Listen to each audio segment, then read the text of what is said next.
Dans cette séquence, on aimerait faire un exemple d'application sur ajouter des fractions. C'est-à-dire qu'on aimerait faire 5 sur x plus 3 sur 2x plus 1. Faites une pause sur la vidéo, essayez de chercher tout seul et venez voir si vous avez juste. Donc déjà, si on observe, on a bien deux fractions. Une est sur un partage en x et l'autre est sur un partage en 2x plus 1. Deux dénominateurs différents, donc on doit trouver le dénominateur commun. Dans ces cas-là, le dénominateur commun le plus simple, c'est celui qui résulte du produit des deux. C'est ce qu'on avait vu sur le cas numérique.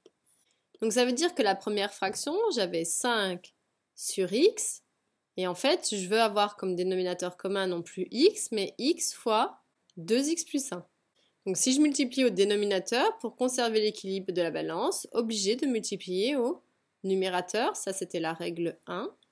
Je recopie bien mon signe, on me dit plus, et j'avais la fraction 3 sur 2x plus 1 qu'on aimerait transformer en x fois 2x plus 1. Donc il va suffire de multiplier par x.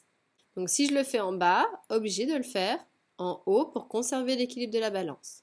Maintenant je suis sur le même dénominateur, on est bien sur le même partage ici et ici, donc je peux tirer un grand trait de fraction avec ce dénominateur commun et au numérateur recopier déjà. Chaque chose en son temps, prenons notre temps pour être sûr d'arriver au beau résultat. Et je fais très attention, donc ici comme j'ai un signe plus, j'ai pas à me poser trop de questions. Et donc que va-t-on faire ici?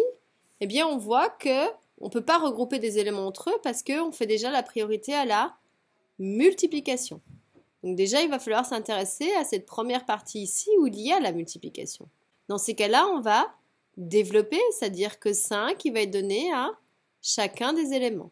Donc 5 fois 2x, 10x, plus, c'est mon signe, 5 fois 1, 5. Et après, je recopie ce qui reste, c'est-à-dire le plus 3x.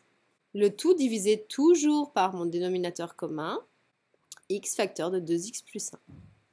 Maintenant, je ne vais pas laisser ça ainsi, parce que j'ai des éléments de la même famille qui ne sont pas regroupés. Éléments de la famille des x, j'en ai ici et ici. C'est-à-dire en quantité, j'en ai plus 10 et plus 3, attention au signe, c'est-à-dire qu'on va en avoir 13x.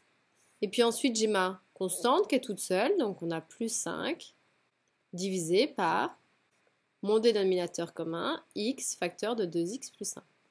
Peut-on simplifier par quelque chose? Non. Alors en tout cas, je n'ai surtout pas le droit de simplifier par x.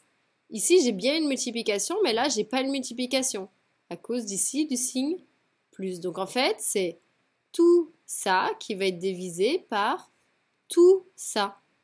Donc je ne peux pas aller plus loin, donc le résultat attendu c'est 13x plus 5 sur x facteur de 2x plus 1.